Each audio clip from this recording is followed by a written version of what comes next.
అన్న లోపల బిజీగా ఉన్నాడు, ఏంటో చెప్పు. ఇక్కడ మీటింగ్ స్టార్ట్ అయిపోయింది. అన్న ప్లాన్ ఏంటి? అడిగి చెప్తా. నమస్తే. మెళ్ళ గొలుసేయటం మాత్రమే కాదు, బాబుకి పేరు కూడా నువ్వే పెట్టాలంటోంది రేణుక. అవునన్నయ్య.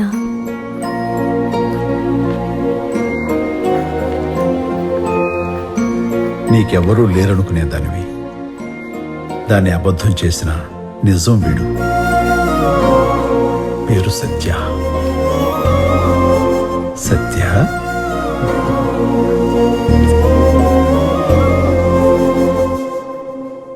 మీ చేతిలో ఉన్న లెటర్లో జయదేవ్ని మీరు మీ సీఎంగా ఒప్పుకుంటున్నారని రాసుంది.